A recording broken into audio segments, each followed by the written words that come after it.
Hurricane Melissa has left Jamaica reeling from its devastating impact, and the ongoing government shutdown is adding fuel to the fire, particularly for air traffic controllers. A tale of two storms, Melissa's fury and Gaza's ceasefire. In the aftermath of Hurricane Melissa, Jamaica is assessing the damage. While the capital, Kingston, escaped the worst, Western Jamaica bore the brunt of the Category 5 storm. With winds reaching a terrifying 185 miles per hour and a storm surge of up to 13 feet. The country's government reports blocked roads, downed power lines, and over 500,000 people without power. NPR's Ider Peralta highlights the dire situation in Western Jamaica, where families are trapped in their homes, and rescue teams are racing against time to reach them. But here's where it gets controversial. In the same 24-hour period, Israel carried out strikes in the Gaza Strip, breaking a ceasefire that had been in place for less than 3 weeks. The Israeli military claims it was a response to Hamas militants opening fire, killing an Israeli soldier. The strikes resulted in the deaths of around 100 Palestinians, including 35 children, according to Gaza's civil defense. And this is the part most people miss.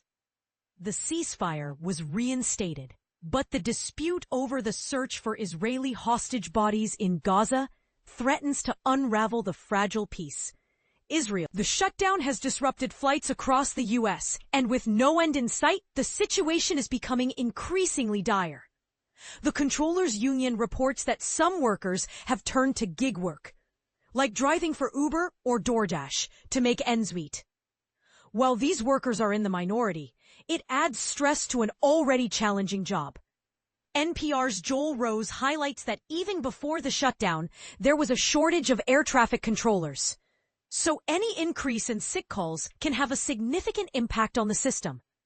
A glimmer of hope, tackling obesity with new treatments. There's a glimmer of hope on the health front. The obesity rate among U.S. adults has dropped to 37% this year, down from a high of 39.9% 3 years ago. This decline is attributed to the impact of GLP-1 weight loss drugs, with the number of Americans using injectable obesity treatments doubling over the past year and a half. However, access to these treatments is limited, and many private insurers are halting coverage next year, making them an expensive option for weight maintenance. Drug makers are working on less expensive pill options, but it remains to be seen if this will make the treatments more accessible. Life advice: supporting loved ones with cancer. When a loved one is battling cancer, it can be challenging to know how to help. LifeKit offers some guidance, suggesting that friends and family members consider their skills and how they can best support their loved one. For example, if you're organized and detail-oriented, you could be a doctor's appointment buddy, preparing questions and taking the lead during appointments. If you're comfortable with physical touch and have a good sense of humor, you could be a procedure pal and patient advocate, providing emotional and physical support during scans, surgeries, and chemotherapy appointments. If you're good at planning, you could be a household helper, offering to bring over meals or coordinate activities with other friends. 3 things to know before you go: fast fashion giant Shein is opening its first permanent store in Paris. Sparking criticism in a country known for its commitment to sustainability and craftsmanship. Amazon is laying off around 14,000 corporate employees as investors push for tighter finances and increased investment in AI.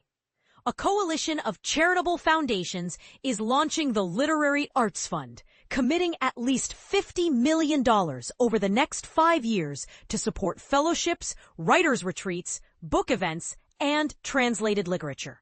This newsletter was edited by Suzanne Nguyen.